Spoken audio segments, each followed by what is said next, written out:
While we all wish that every book we read was a 5-star read, unfortunately, that is not always the case.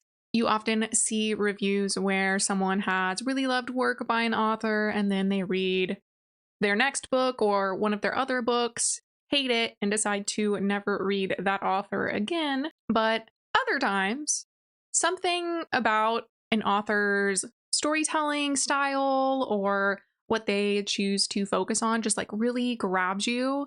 And even if there are a few missteps along the way, that author still is an auto buy or an auto read for you. So today we're talking about one of my auto buy authors.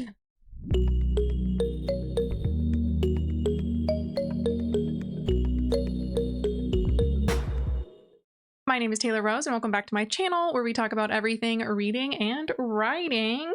So today we're going to talk about one of my favorite authors who I've read every single one of her fantasy novels with an exception.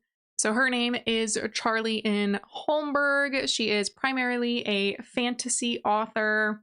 She actually has this cute little guide on her Instagram kind of dividing up all of her different books into like genre. And so one category that she puts her books in is YA crossover. So she defines YA crossover as essentially new adult or a young adult novel with appeal to older readers, usually due to the age of the characters or the themes, but it does not necessarily contain the explicit content that a lot of people associate with new adult. She also categorizes some of her works as adult novels. If I'm being honest, I don't really think that there's anything in any of these books except for her newest series that might not be appropriate for YA, though they do predominantly have adult characters.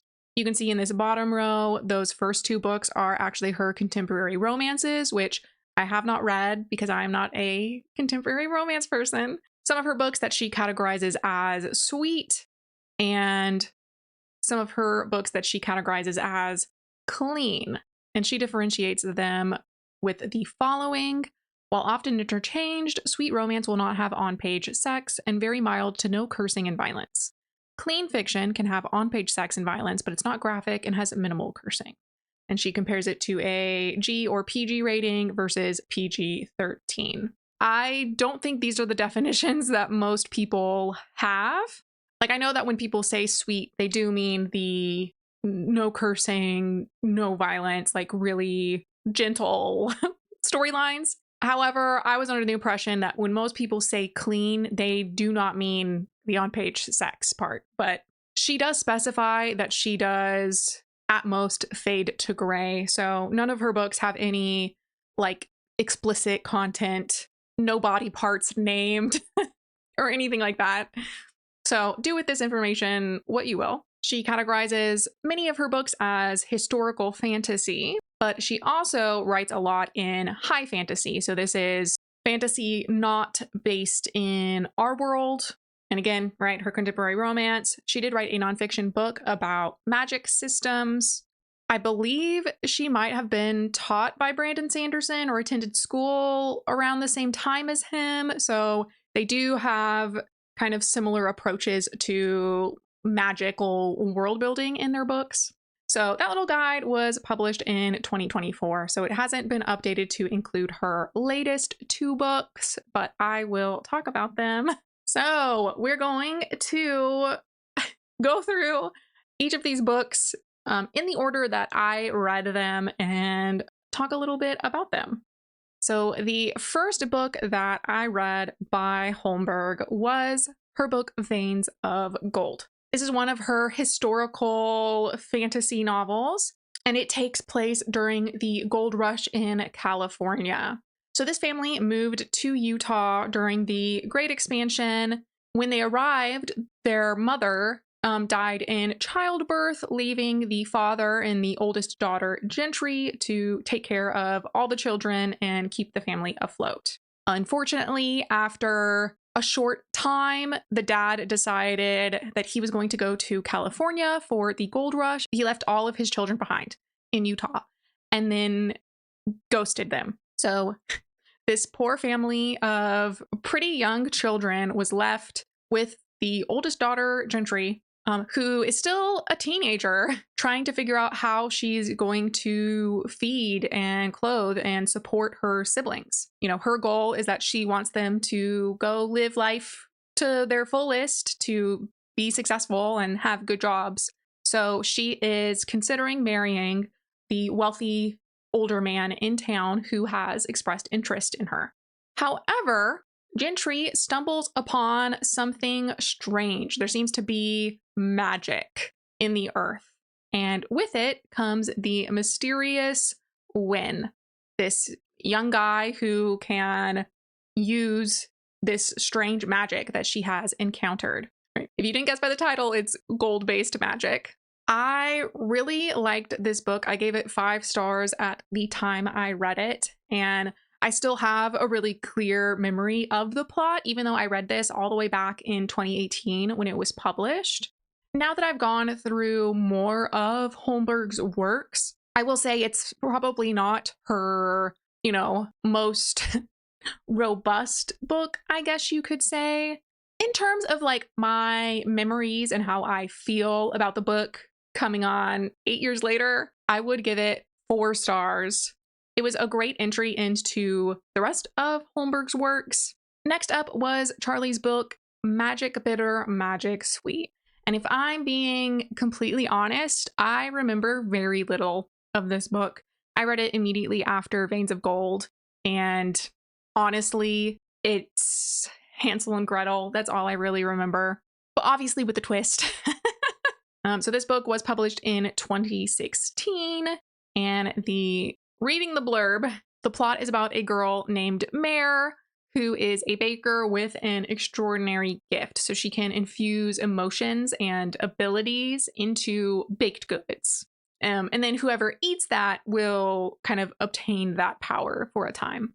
Shortly after the book begins, captured by marauders and sold to this mysterious, eccentric person named Alamas, who forces her to continue baking these magical treats. And this is where the gingerbread cottage comes in.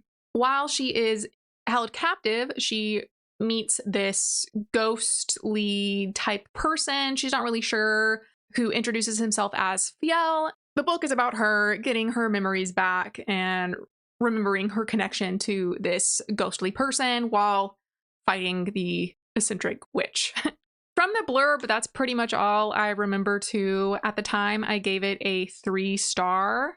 Unfortunately, at the time, I didn't write reviews, so I can't tell you what my thoughts were. Given the fact that I don't remember anything really about the book, I'm going to go ahead and give it a 2-star, unfortunately. Sorry.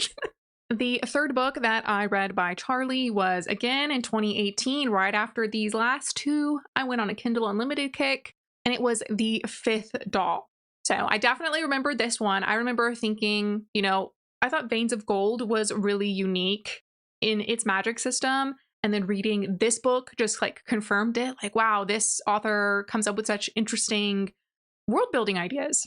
So The Fifth Doll is about a young woman named Matrona who is very, loyal, dedicated to her family, willing to do anything that they need her to. So she agrees to marry whoever they want her to. I don't remember the exact reasoning, but she visits a house in the village that belongs to this tradesman named Slava, who is I remember people not liking him. He was kind of a weirdo, but she goes into his house and essentially is trapped by him and his weird collection of nesting dolls. She opens one of the dolls and sees the impact that it starts having on the people around her, which is when Slava traps her in, and she is forced to continue opening the dolls and seeing how everything is unraveling around her. Super cool. I remember it gave me really strong The Village vibes. It's this small, isolated town that's really obviously insular and something weird's going on, but nobody knows what it is. So if you liked The Village, you would probably like this book. Definitely, it's not like as scary as The Village was, but same sort of mystery type feeling. At the time, I gave it 4 stars.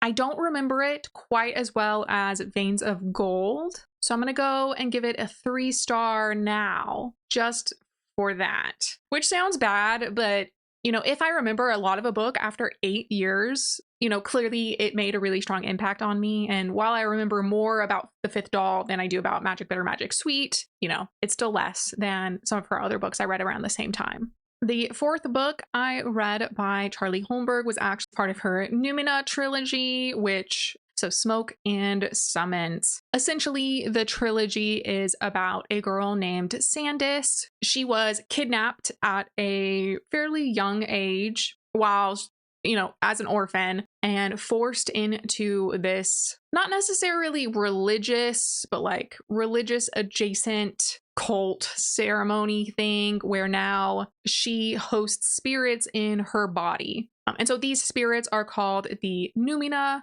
When her master like channels through her body, she transforms into this giant flaming horse creature that the master then uses to extort people, commit all sorts of crimes and stuff. So Sandis's goal is to escape from her master along with the other sacrifices and get out of the country, essentially.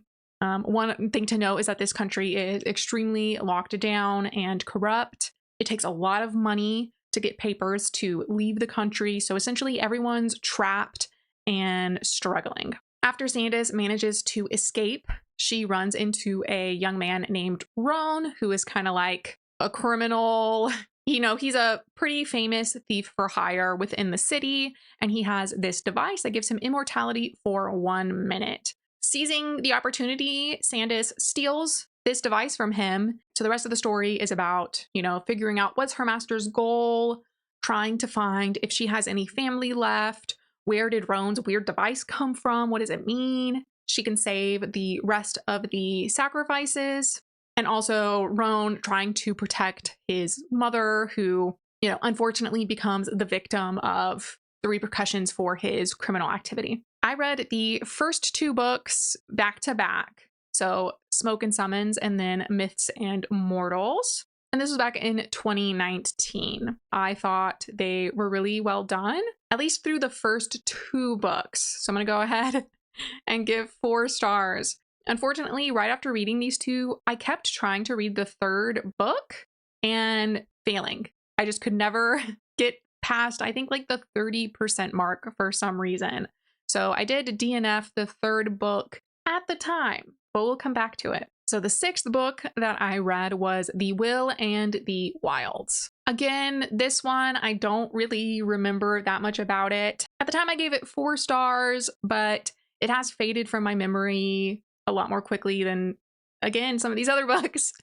The Will and the Wild is about a girl named Inna who lives in this world where there are these like creatures that live in the woods called mistings. One of them tries to kill her one day while she's in the woods, and she manages to summon a misting of her own. His name is Maykalis, and his price is a kiss from her. And this kiss would steal Inna's soul. But unfortunately, Inna is willing to make the sacrifice, so they strike a deal. But this deal leaves Maykalis bound to the mortal realm and is slowly killing him. So while Inna does kiss him to spare his life, essentially, now part of her soul is stuck inside of him, and they know that like he's gonna die eventually anyways. So it's about their journey trying to break this bond that they've created to save both of them. I gave it 4 stars at the time. Again, I remember really liking the relationship between them. At the time, I was pretty hooked on books with that like kind of like relationship dynamic. Now I would give it 3 stars simply because there wasn't really that much more going on with the story, to the point it felt kind of flat, perhaps. It is a really short book though. It's only 267 pages. So reading it didn't feel particularly bad, but once you finish it and kind of reflect on like the story overall, it did feel a little one-dimensional. So the next book I read was a duology that was originally published in 2021, which I read in 2022. So there was kind of a significant gap between these books I read, 2019, bam, 2022. And that was Star Mother and Star Father. Reads with Rachel has a video where she goes over the entire plot of Star Mother. It's pretty funny if you want to go take a look at that. But essentially, these two books take place in a world where the sun is the father of all of the stars in the sky. The sun is also their god. So whenever a star dies, a human woman is sacrificed to the sun. Essentially, he takes her up into the heavens. They make a baby star, and no one really knows what happens after that. So we're following a girl named Saris who decides to volunteer herself as the sacrifice, despite the fact that she's been madly in love with her childhood friend their entire life, and they are engaged to be married. She discovers that he is actually in love with someone else. So rather than continue to kind of like shoehorn herself into the community and, you know, her friend's life, Saris decides that she will make the sacrifice, bring her family honor, make the friend happy, provide for her sister, etc. by going to the sun.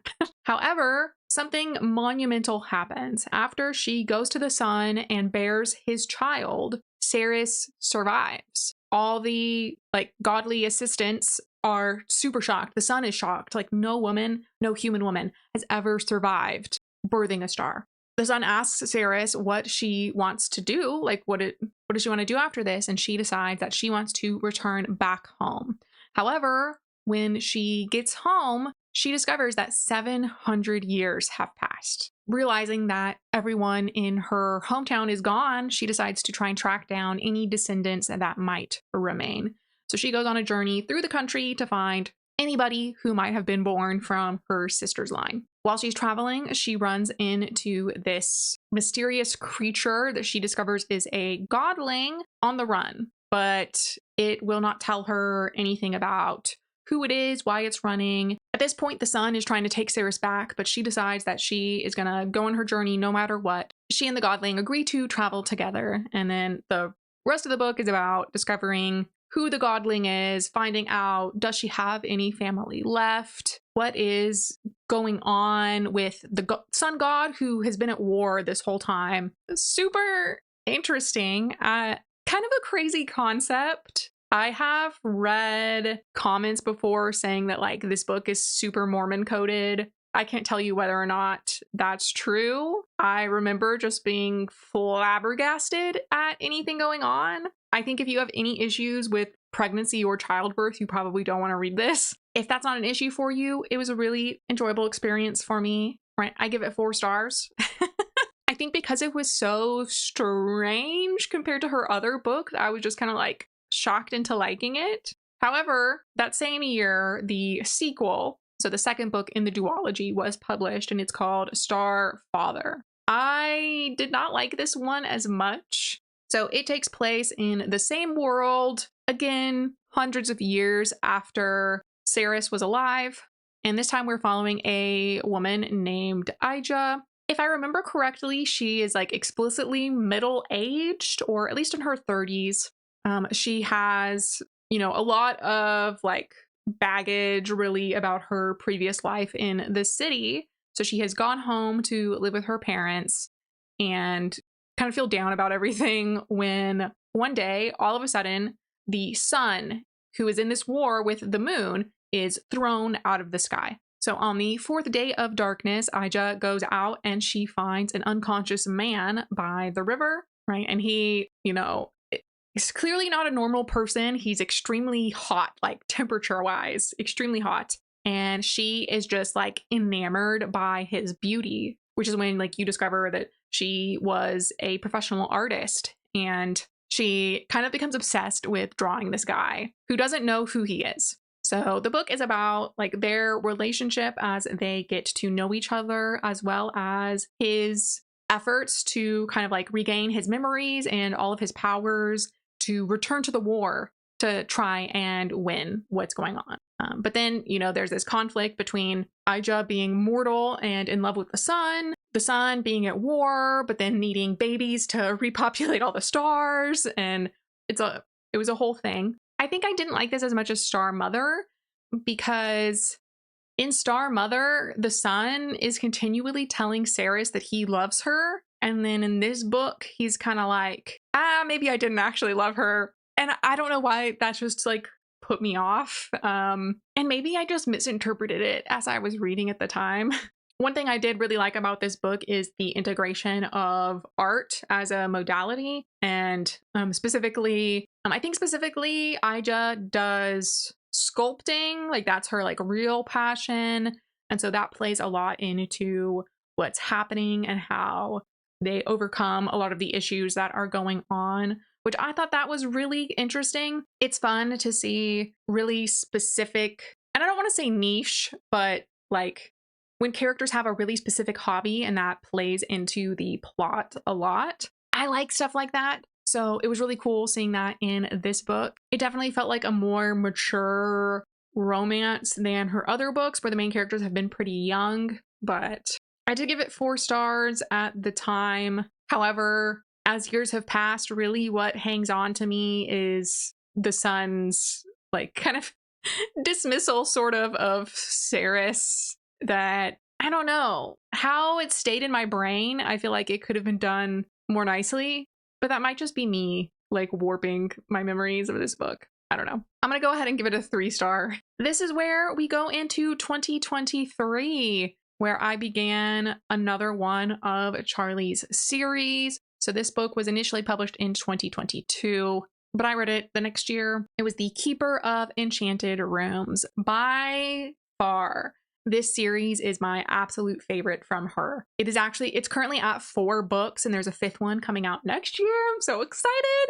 But the first book, The Keeper of Enchanted Rooms, is your introduction to 2 of the big players in the series. We meet Merritt Fernsby, who is a writer. He's estranged from his family. He's been going through hardships, trying to get his career off the ground, being so isolated, etc., when he receives news that all of a sudden a distant relative has died and he has inherited a house. He's psyched, of course, because that's the answer to all his prayers. He can go live in this house and not have to worry about bills really so much. Oh, and this series is set in like late 1800s Rhode Island. So the characters, it's like, this is definitively like historical fantasy. So he goes to the house, which is on this tiny island in the Narragansett Bay, probably not pronouncing that right, where he finds this house that hasn't been inhabited for over a century. And when he goes inside, he gets locked in. The house won't let him go. And of course, he is freaked out because the house is, transforming, throwing paint from the walls, slamming doors, like tossing him around basically, and torturing this poor guy. Luckily, while he's being tortured by this house, an organization that I think it's the Boston Institute of Keeping Enchanted Rooms, and sends one of their agents, Hulda Larkin, to categorize the house. So basically their agents go around the country finding magical items, magical homes, magical whatever, and cataloging them basically to find out what they are. Because in this world, magic is genetic, but as people continue to breed, essentially, that those genetics are being lost. So every generation is weaker than the previous one, which is kind of an issue. That's why Biker wants to catalog these magical things. So Hulda shows up and finds poor Merritt locked in this house, terrified for his life, and she manages, using her tools, to free him. And they go in the house, and she decides, right, and she tells Merritt that it's in his best interest to become friends with the house, or it's going to keep acting like this. So she has to figure out, what is the house? Is it just enchanted? Is it possessed? What's going on, in order to best approach the situation. She really wants Merritt to leave the house as it is and become friends with it. Merritt wants the house exorcised or uncursed or whatever it is, because it's kind of torturing the shit out of him. So, the rest of the story is about them discovering the house's secrets, as they grow closer. Throughout the story, Hulda's past working in England comes into play, and I just loved it. Super cute.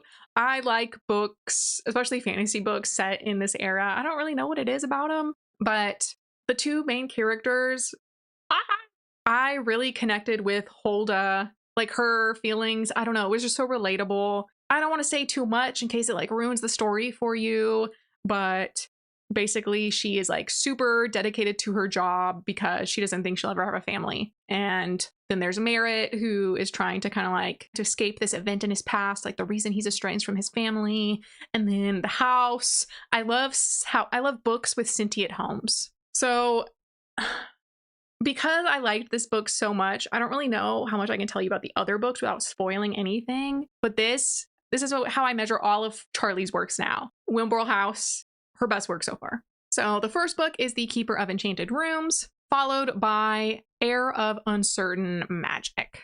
As spoiler-free as possible, this book is about Merritt discovering that he actually also inherited magic. He has never had any inkling of magical ability, and he discovers that actually he does through the stress of like figuring out the house and stuff. And it goes off from there as like he's learning about his powers. There's still stuff going on with the house and Hulda, of course.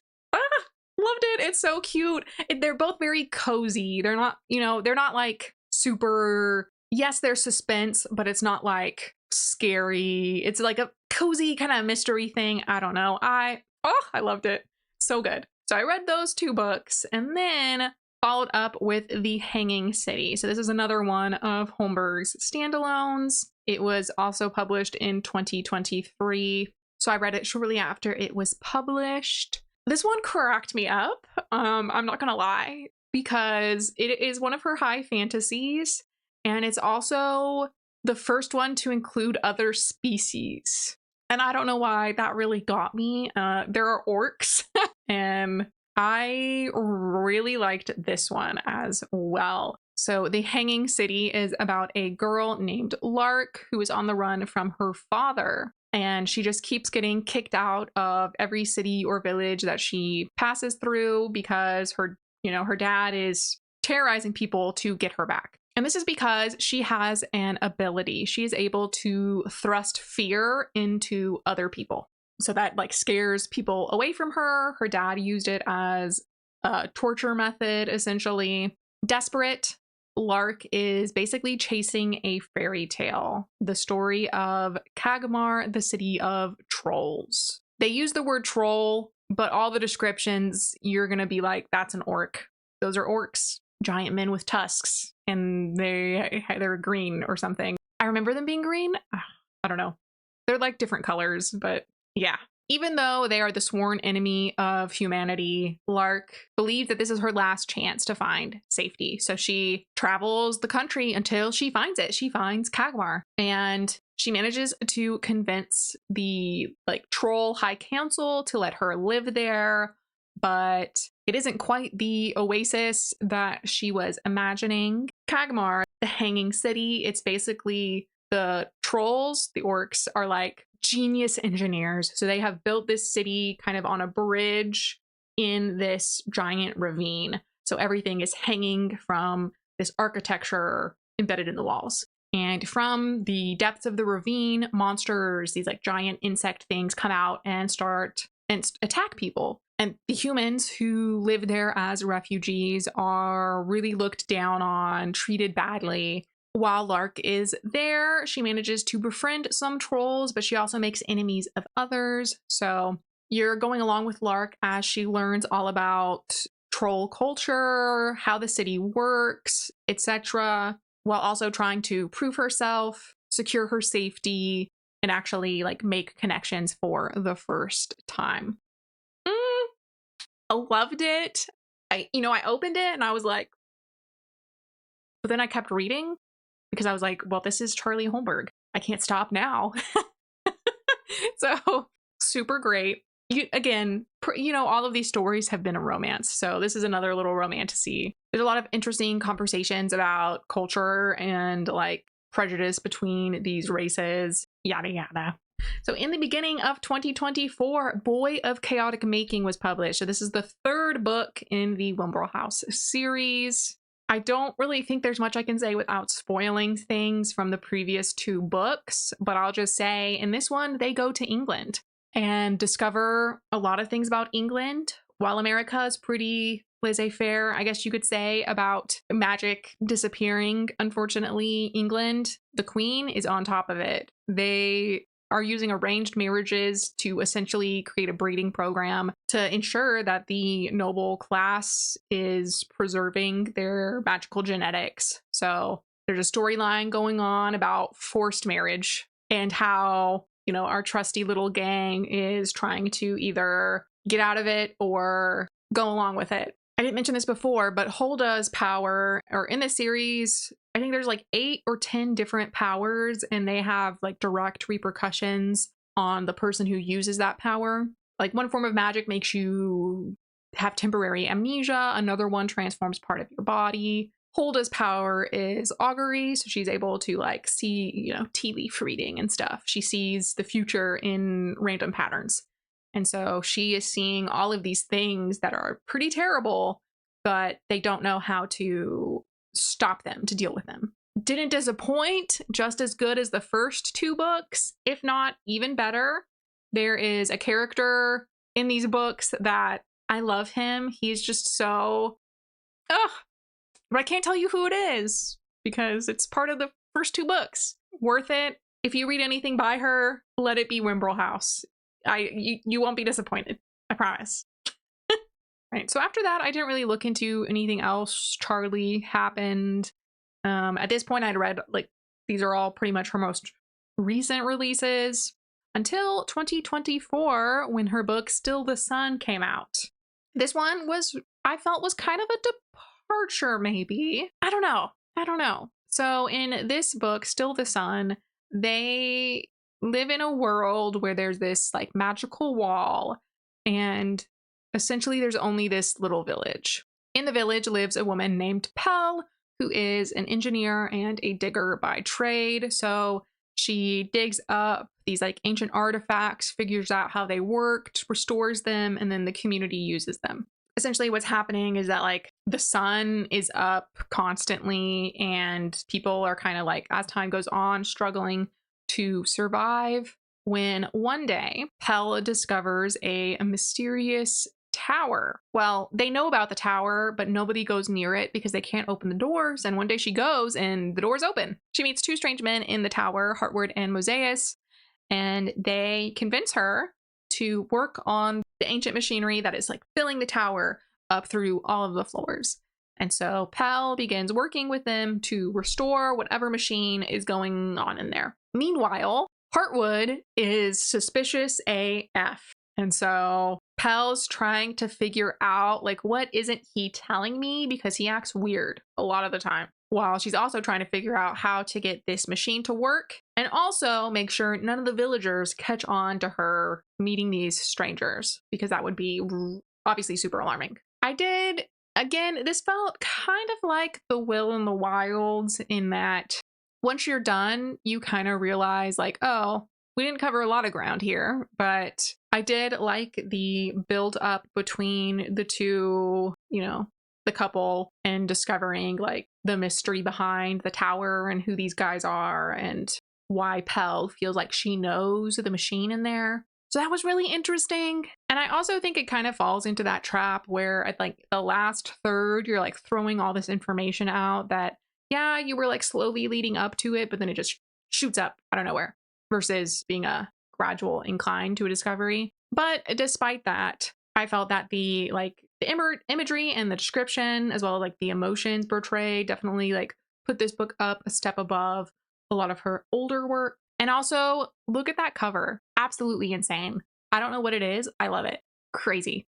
So this is when I moved and started having an hour 15 commute, which was absolutely horrible. But I got super into audiobooks. And this is when I decided, you know what? Since I've already read all of these other books by her, and I'm waiting for the 4th book of this amazing Wimbrel House series, I'm going to go through and read anything else by Charlie that I have not yet touched. And so this is when I went back to Siege and Sacrifice, the 3rd book in the Numina series. For whatever reason, listening to it on audiobook, I got it done in like 2 days of my commute, and I felt like great conclusion to this series. All the pieces came together. I was super satisfied. Even though the ending kind of drug on a little bit, like what was supposed to be like the final scene where everything's complete, we're ready, we're good, we solved it all. It felt like it should have been an epilogue, but it was like the last chapter of the book. Kind of went on a lot,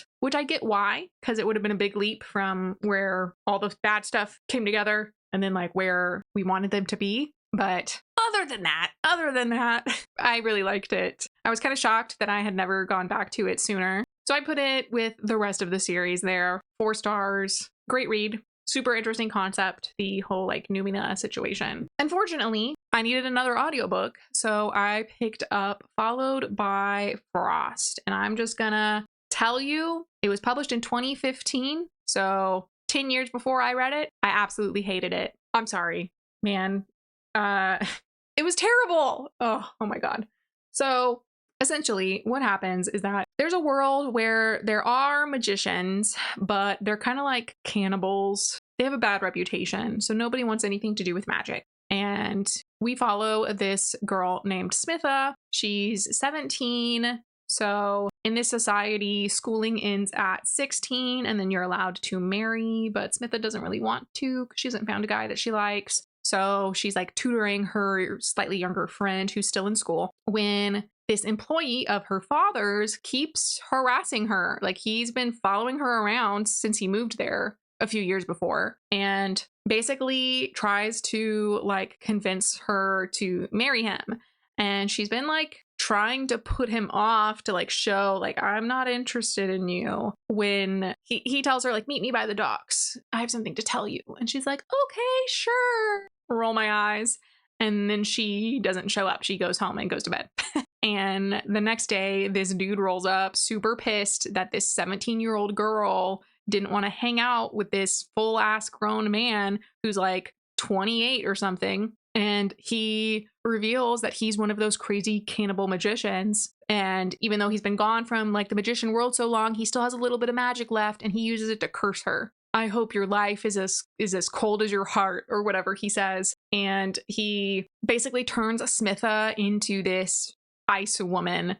She's super cold. She like emits cold. She's frozen solid, but alive, and she can move. But all this like cold weather is drawn to her. So like she goes home, her family's like, oh my God, what happened to you? And then slowly this blizzard's building over the town and just pouring snow down, and people are starting to get sick and the food's gone bad. People are suffering. And so she gets kicked out of her town because she was a teenage girl who rejected a creepy ass man. I was so mad, but I was like, let's see where it goes from here. Let's see how she gets out of this curse.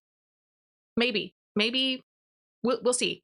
So she's wandering around the wilderness of her country, basically going into the mountains, and she keeps running into these obstacles where like people figure out she's there, so they send like hunting dogs after her. She's having to like dodge bears. She's so hungry. She's cold. You know, she just is wandering around being super depressed. She tries to go to like the magician city, but like it's crazy. There's skulls hanging everywhere. And she's like, nah, I can't do this. So she turns back around, decides she's just going to keep wandering until she dies because she can't force herself to kill herself or anything. And while this is going on, she is being essentially haunted by death. This guy who's basically the Grim Reaper shows up and he's like, you're interesting.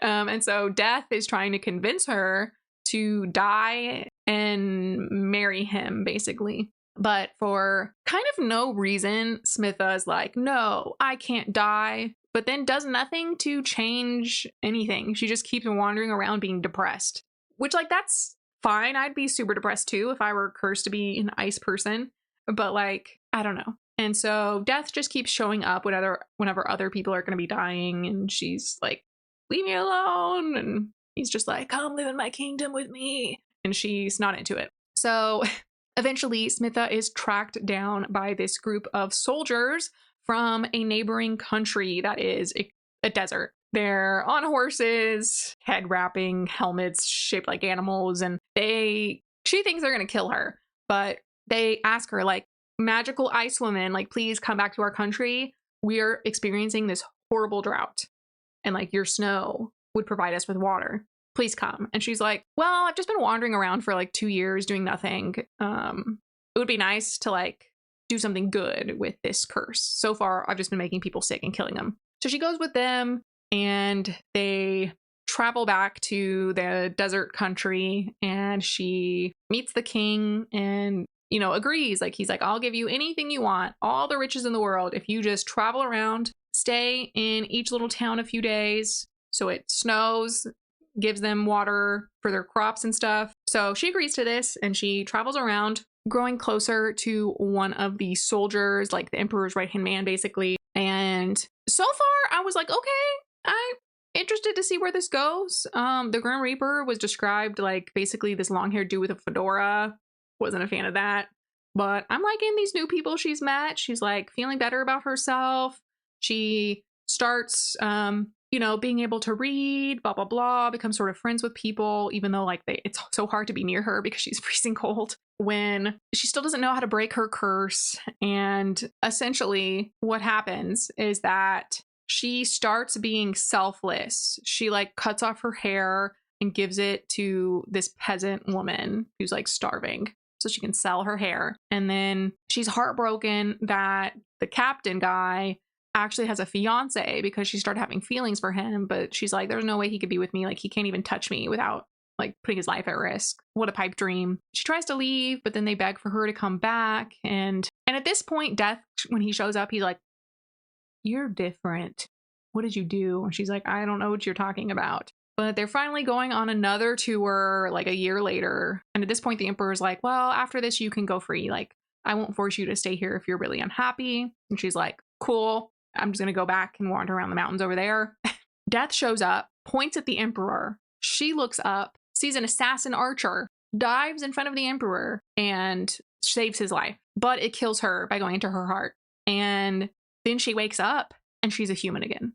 Like, she's uncursed because she was so selfless. She was no longer that selfish little bitch she was at the beginning of the book, now that she sacrificed her life for a man after rejecting a grown adult as a child. I was just blown away. I was blown away. And she finds out that the captain dude who had gone home, she thought to marry his fiance, actually went to call off the wedding, and he shows back up, is shocked to see her be human, and they decide to get married. And then it cuts to 3 months later when she is traveling home with her new husband, and bam, she's already pregnant. I was so upset. Like, what was the moral of that? What was the moral of that?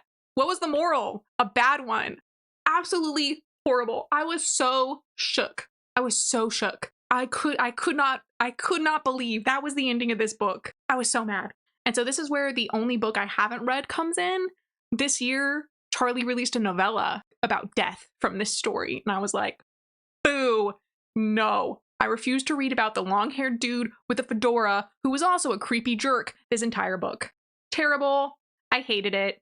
Don't read it. I would give it negative stars if I could. So after that, I was like, well, how many more books does Charlie have? She has 6. At the time, she had 6 more books from before. So I was like, okay, I'll try them out, but we'll see what happens. And so that's when I started her Paper Magician series. And it was published actually before Followed by Frost in 2014, that first book. And this was actually super cute. I loved the world building. So the Paper Magician takes place in a world that is, it's basically England, and there is a girl named Sienny Twill. She has just graduated from the Tagus Praft School for the Magically Inclined, where she studied all of the like theory behind magic. Because in this world, once you choose a magic material to use, you are bound to that material and you can't use anything else. So she wanted to get into like the metal magic because it's extremely lucrative and she'd be able to like lift her family out of poverty. However, the school yanks the rug out from under her because when she graduates as valedictorian, meaning she would get first pick, they're like, haha, just kidding. We're making the top students of every year go to paper magic because nobody wants to do paper magic. And Sienny is heartbroken. She is so tempted to just leave. But she's like, I went through all this effort. Like, maybe it'll be worth it. I don't know. So she shows up to her mentor's house, and kind of unprecedented. Her mentor is this man, when usually they try and do same-sex mentor-mentee pairings for obvious reasons. And he is the he's this like super famous magician named Emery Thane. He's like the best paper magician out there. And she is like super mean to him at first when he's just trying to be nice. Like, hey, I know you're not really into this. And she's just like a super jerk to him. And then she wakes up one day and discovers that he has made her a dog out of paper. So like the paper's enchanted to like act like a dog. So it's this little origami dog. And she is just like, oh, she has a pet dog that she had to leave at home because Emery is super allergic, and Sienny told him that she really missed her dog. So he made her the paper dog. And she's like, man, I've been a bitch to this guy. Some clarification, Sienny is supposed to be 20 years old. So she's just turned 20. And Emery Thane is, if I calculated correctly, he's supposed to be 32. Not a huge fan of that age gap now as a 32-year-old woman, but I'm sure when I was a teenager, I would have ate this up. And so Sienny starts being nicer to Emery and starts to like take learning magic more seriously when, dun dun dun, this woman bursts into their house and reveals that she is Emery's ex-wife. And she's like, you thought you could escape from me? Well, I'll always have your heart. And she literally rips his heart out of his body because she is a blood magician, which is illegal. And she steals his heart and runs away. And Sienny, in like a panic, makes a new heart for him out of paper and puts it inside him. And it preserves his life. Like the dean of the school shows up, the magical police, blah, blah, blah. And they're like, yeah, you saved his life, but like he's going to die in like 48 hours, maybe max. Like his time's really limited, like, because there's no way paper is going to survive inside a body, right? And so they basically tell Sienny, like, stay out of this. We'll protect you from the crazy ex-wife. But Sienny doesn't think that they are moving fast enough. She's like, these people are not serious enough about saving this guy's life. Like, what? What's going to happen? Like, I've already signed on to paper. Like, where am I going to go? And so she decides to use her very limited paper magic knowledge to track down the ex-wife who stole Emery's heart. And so she tracks down this woman, finds the heart in a cave, and the woman shows up and throws Sienny into Emery Thane's heart. So at first you'd be like, what? But in the heart is like the like home of magic or something. So she's going through the chambers of his heart trying to like solve these problems based on like Emery and yada yada. I really liked it at this point, the series. I felt like it made sense that Sienny made the dumb decision she did because the story, it takes place over like a week, really. She barely met this guy, realizes that like, oh, he's actually pretty nice and I've just been mean. Oh, the police aren't doing anything to investigate his essentially murder. Like you said he had less than 24 hours. Like, what? And so then, she runs off, which is like super dumb. But I was like, okay, I'll forgive it. She's young. The timeline's really short. That's kind of like the one dumb decision she makes, really. And so stuff happens, blah, blah, blah. Since we know it's a trilogy, I don't think it's a spoiler to say that Emery survives. She manages to retrieve the heart and bring it back to him. But there's other stuff going on that I won't spoil. Overall, not bad. I loved the magic. So I'm going to give this one a 4-star because I loved the magic system. Super unique how things are being used. Loved it. Great.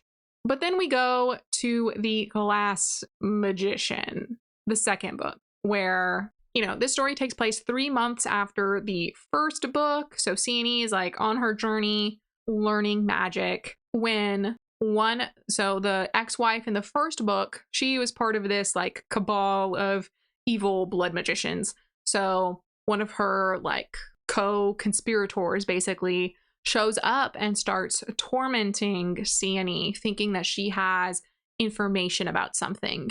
And so Sienny's trying to like dodge this creepy dude, learn paper folding, hide her feelings for Emery. So all this stuff happens. I really liked the overall plot. Again, the magic, super interesting. Twists and turns left and right. This takes place over more time than the first book. Great. I was like, I'm all for this. Except almost every single interaction between Sienny and Emery, she's going on and on about how she loves to cook. She'll cook everything for him. That guy, he barely can make a sandwich. Like, what? He's a 32-year-old man who can't make a sandwich? Really? I don't know. That just really pissed me off. I was like, how? What a... You know why I'm upset, right? Just was really disappointing. I was like, if we could take out every single mention of Sienny cooking for him, I would be happier. I just think it's really creepy that this young girl shows up in this older guy's house, immediately falls for him, and then becomes like his maid. Not because he wants her to, but out of the goodness of his heart, because she wants to help him. Please. No. So while the plot was fine, Sienny makes a bunch of stupid decisions in this book. At which point, like, you would think that she learned from the first book, because, you know, all the repercussions from the stuff that happened there. She just makes dumb decision after dumb decision and then has to keep being saved by people, which was the other thing. It was like, I could see one dumb decision and then trying to like fix all the problems, but she's just like, dumb decision, bad thing happens. Oh no, another dumb decision that like, it wasn't like, doing this will have to make things better. It's like, this is gonna be my next step, you know, like totally different vibes. I don't know. Blah. So not as good as the first one, just going downhill from there, really. This was followed by the third book in the series, The Master Magician. So at this point, Sienny has discovered something super insane. You can probably guess from the title. And she's almost gotten through the entire schooling process at this point. So this is like a few years in the future. She's like studied as fast as possible, and she is almost ready to take her like final exam. But Emery at this point is like, he has admitted that he's also in love with her, but they can't be together while she's his student because propriety and all of that. And he doesn't want people to fight her like licensure as a magician, basically, like because he's biased. So he sends Sienny off to study under his like arch nemesis, the one other paper magician in town. So she goes over there and there's like sort of a love triangle thing going on. Like obviously she's madly in love with Emery, but his messages stop showing up. And the other student of the other magician guy, he like flirts with her all the time. And she kind of like takes advantage of that by getting him to do favors for her, which was kind of weird. She hates the other paper magician because, you know, after going through Emery's heart, she saw all these things about the other guy and is basically just like, he's a dick. And like, okay, you don't even know him, but whatever. So while this is all going on, it turns out the leader of that like evil blood magician group has shown back up in London because he broke out of top secret prison wherever he was held. And so Sienny's like, I'm gonna track him down. And I'm like, girl, why? Why? He doesn't even notice you. He didn't even notice you yet. But she gets him to notice her. And then he's like, well, I'm gonna track you down now because I'm a psychopath. And it's just like,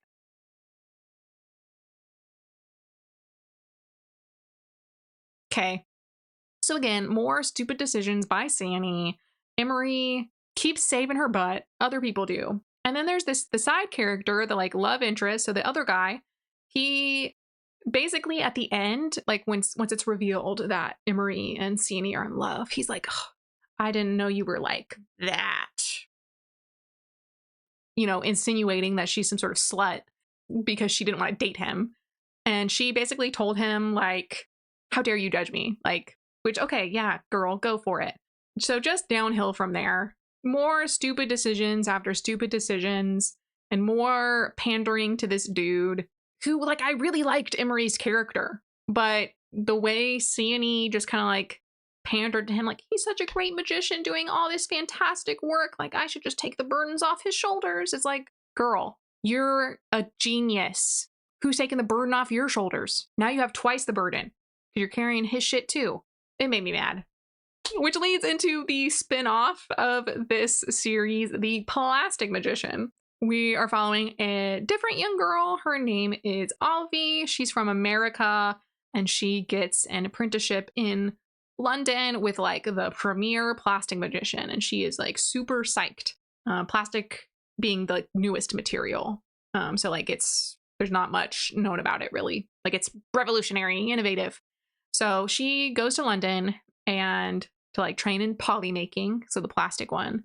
And her mentor are like going to discover something super impressive. But then there are these crimes going around, and finally, like they have suspicions that her mentor, Marion's professional rival, who has been like always just behind him on like these innovations, might be planning to steal all of their research. So they're like trying to stay one step ahead of, you know, seemingly this other dude being nefarious. And I didn't have an issue with the plot. I actually really liked this plot more than the other magician books, minus the first one, because I never felt like Alvi was making a stupid decision. She was like an extremely logical character who like thought out the pros and cons and was able to figure out little things at the last minute and, you know, this saves the day. Like I actually liked Alvi a lot. Except for the fact that her love interest is the guy that Sienny rejected in the previous series, who insinuated that Sienny was a slut for falling in love with a guy, ignoring the fact the guy's way older than her. But I was just like, okay, maybe he'll be redeemed. Maybe he'll be redeemed in this book, and then I don't have to hate his guts anymore. No. He basically gets everything he wanted. Alvi just goes on and on and on about how she's never even held hands with the guy. Their relationship is just essentially always on his terms. Like she'll message him and then not hear a response for a long time, and then hears a response and immediately goes on a date with him. And so it just felt like he's making all the calls. He's getting exactly what he wanted. This cute little manic pixie virgin. Like, what? You're joking. You're joking. You're joking. She couldn't have any other love interest who was like seemingly a decent guy and not this one who's self-absorbed and judgmental. Like, I was super upset. And then immediately at the end, she's like, has a student ever gotten married while in their apprenticeship? And her mentor's like, I don't know. I don't think it's banned though. Like, she barely met this guy. So while the plot was great, I was just so upset by all of that stuff going on. Like, it's a real struggle. I want to put it in 2 stars because I was just so mad about that. But the plot was actually really good. So if you can just skip over the romance bits, you'll probably like that one. It's like super interesting how they go more into depth in some of the other branches. Obviously, Sienny's books are mainly about paper. So this one goes into plastic, and then because since plastic is really similar to some of the other materials, there's like crossover between the studies and stuff. And so that's really cool. The next book is the 4th one from the Wimble House series. Again, perfection. Loved it. Maybe not quite as much as the others, but it's like a 1/2 star less. A 1/4 star, really. Yeah. I don't want to like spoil it, but like kind of like the first 2 books were like kind of Merritt's arc, and then these next 2 books are that 3rd character I really like's arc. Do with that information what you will. Oh, just read it. It's worth it. It's worth it. They're so good. And this one was just published this year in March, so I read it right after publication. I think I pre-ordered it. I then went on to more audiobooks and listened to Spellbreaker and Spellmaker. So another duology. Again, set in late 1800s England, Holmberg's favorite era. And this one, again, really interesting magic system, but not quite as good as the paper magician one. So I kind of wish that this one had, but this one, you couldn't have the plot of this one with the the paper magic. So that's unfortunate. In this world, there are a few different types of magic. There's like mind magic, physical magic, and a few others. How they work is that magicians can make magic via whatever form that their like casting takes place. Can we stop with this cat? Anyways, but people can't undo magic, really. And so we're following this girl named Elsie Camden. She was an orphan who discovered at a young age that she could break magic. Because of the way she discovered her magic, she was afraid to like register. So she's an illegal magic breaker and spellbreaker. And ever since that, you know, defining moment when she was a child in the orphanage, she's been receiving these like anonymous letters giving her tasks and instructions to do. So she's going around following what these letters are telling her to do because the letters have convinced her that like they are doing this for like the greater good, for like the good of the people, not the upper class. When dun dun dun, she's caught by this like elite magic user, Bacchus Kelsey. They strike a bargain to solve some problems because there are like some weird spells going on around Kelsey's estate. And so he's going to have her break them while they figure out like who's sabotaging them, basically. Elsie uncovers that Kelsey himself is bespelled. So she finds out that Kelsey has a spell on himself that he doesn't know about. And so they're trying to figure out about this curse, figure out A, who cursed him, B, what's going on around the estate, trying to like cover up the fact that Elsie's the Spellbreaker, yada yada. That's the arc of book 1. 2 begins with murders happening around the city. One thing is that the magicians in this world, when they die, they immediately turn into a book. Their opus, it's called, has all the spells that they knew.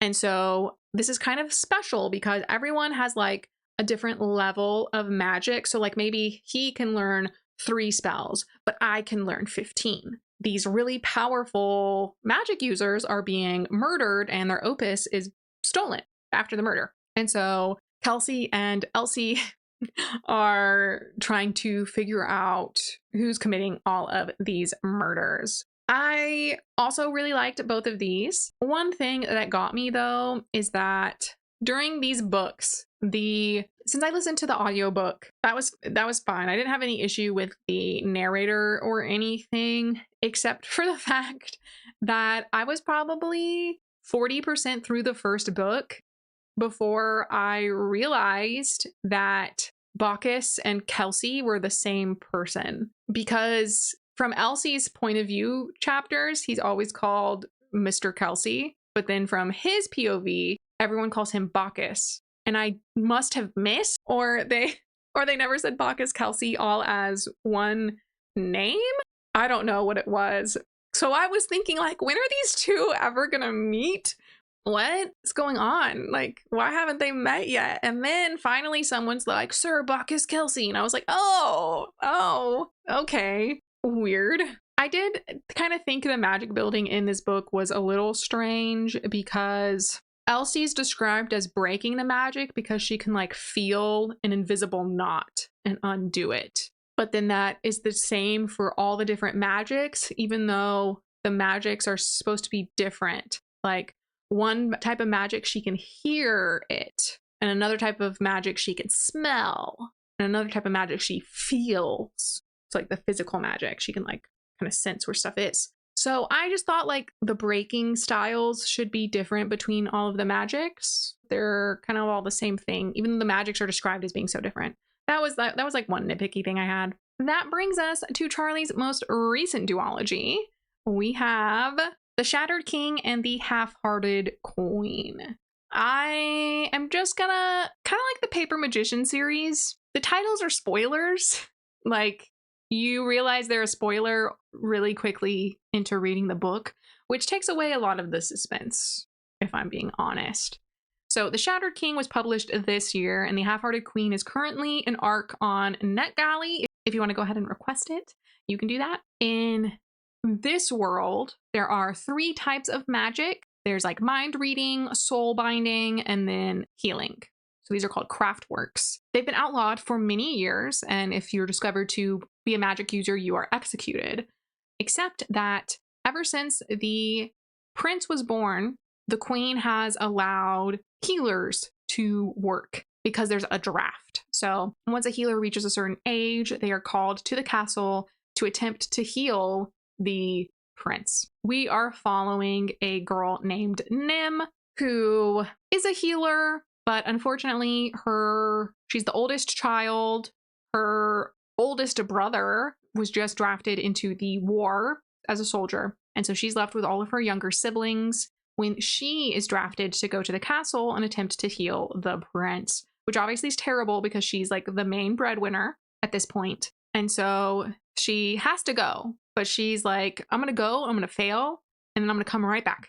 So she goes all the way to the capital. She meets with the prince, who has horribly broken legs. He fell downstairs as a child, destroyed his legs, but he was also sick before that. And so how craftwork works is that, the healing portion at least, you have to touch the person and then you go inside them to like, everyone has like a room inside them with an object. And so Nim looks at the object and tries to figure out what's broken.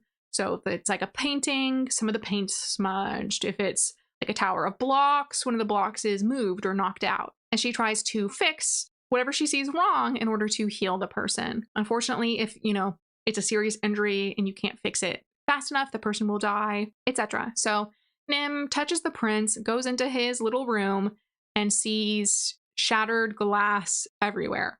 Just shards of glass, colored glass, broken on the ground. And she is just like, dang, like there's no way anybody could fix this. Like there's glass powder in the shards. Like you can't put that back together. So she's just kind of looking around like, yeah, there's nothing I can do. But she picks up two pieces and kind of like, they don't fit together very well, but she imagines just like sticking them together and like uses magic to like kind of glue them. Like, yeah, this is dumb. It's not going to work.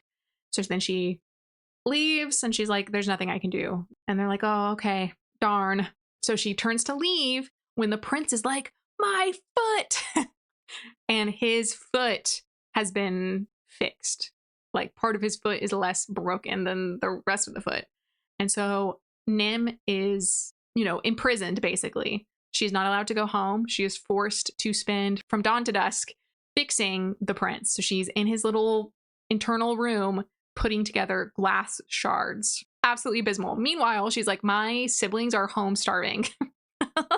What am I going to do? She's trying to figure out like how to actually cure the prince, figure out like what's really wrong with him, or how she can like convince them to let her leave. It is one of those like nursing back to health storylines, and as they forced proximity, as they spend time together, there's some feelings, but you learn a lot about Nim's past and like the state of the country, like the history behind like the prince's ailments and stuff. And I really liked it. Except, so we're going to move this to a 4-star, except for the fact that Nim was extremely matter of fact. Like she would occasionally be angry, but even that felt kind of diffused behind how blasé she described everything. Compared to a lot of Holmberg's other books that are in first POV, I feel like her other ones were more developed. Like I didn't feel that way about The Hanging City, for example, but for whatever reason in this book, it just felt like kind of detached from Nim's emotions. I really liked Ren though, the prince. His little arc, from broken to mostly better. Great. Nim would witness stuff and be like, oh, that's weird. And then you'd find out like, oh, this is what it was. So sometimes it felt a little on the nose, but not bad. I did get swept away reading this. I started it in bed, got to 80%, fell asleep, woke up, finished it, and then finished the arc for the sequel. The sequel, I did think was actually better than The Shattered King. So there were a lot of things that The Shattered King didn't do that did happen in The Half-Hearted Queen. that really filled out the world building, but really should have been filled out in the first book, especially descriptions. Like, you know that Nim has really long curly hair. You know that Rin has blonde hair, blue eyes that glow. Like, they're just so blue constantly. Nim's thinking about his blue eyes. And then everyone has it's called a cincture. It's like a little sash or like a armband or a bracelet, like a cloth thing that everyone wears to represent like what god they affiliate themselves with. So it's like you get that description constantly, and then it just felt like nothing else was ever really described. It was like she fell into her bed, the room was small, Lonnie handed her a piece of bread.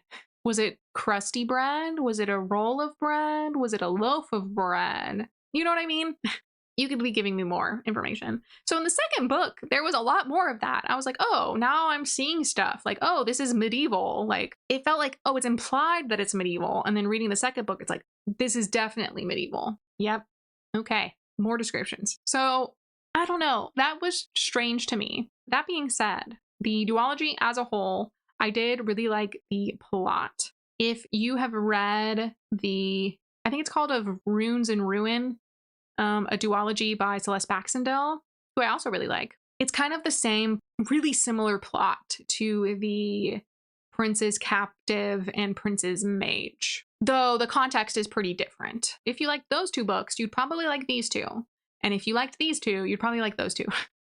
If you also read The Bird and the Sword by Amy Harmon, that also kind of hits a lot of the same beats of this duology, which is funny. I usually never can think of good comps for books, and then immediately reading these two, I was like, oh my god, it's like all these other books I liked, which was funny. I liked it. So I was kind of disappointed. I'm like, man, this isn't as good as the Wimbrel House series, but it wasn't bad. So looking at this chart, kind of based off of my memories and my ratings, looking at this, a ton of them are 4 stars. If I was going to be rating them based off of each other and not based off of like all the books I've ever read, I would probably move Star Mother down next to Star Father, the Paper Magician down next to the Glass Magician, and move down still the Sun and Veins of Gold. Yeah. If you're going to read anything by this author, I highly recommend the Wimbrel House series. The Hanging City was also great. Kind of unique compared to her other work, but loved it. Her newest duology, also really good, but again, lacking in that descriptive aspect. Spellbreaker and Spellmaker, cute little duology. I really liked the like mystery aspect going on. The Numina Trilogy, so Smoke and Summons, Myths and Mortals, Siege and Sacrifice. Probably her most complex, overarching storyline through 3 books. Because like Wimbrel House, they're a little self-contained, like there's threads going through them, but the plot itself is a little more standalone than the Numina Trilogy. Followed by the 3 stars. So these are a lot of her standalones. Veins of Gold, Fifth Doll, Still the Sun, The Will in the Wilds. So like her early standalones. Not that they were like particularly lacking, they just haven't stuck as much in my heart, you know? That sounds kind of silly. Followed by Star Mother, Star Father, and then the Paper Magician books, and then Plastic Magician because it had such a good plot. Books that I didn't really like. Magic Bitter, Magic Sweet, very forgettable. The Master Magician, hated how stupid Steenie became and how that one guy was. And then finally, followed by Frost. I don't recommend anyone read it. I was so angry for days afterwards. So that was a lot. That was a long review video. We'll see how much I can cut out of this. But if you've been looking for a new author to check out who, you know, none of these books are like super intense. They're all kind of on the shorter side, 300-ish pages. I definitely recommend Charlie Holmberg. Like, other than Followed by Frost, I've never finished a book and been disappointed, despite those ratings, comparing them to each other. I've always felt really satisfied afterwards, and her magical world building, I think, is there's always like a super unique idea kind of being like centered around. So, well, that's all for now. I will see you next time.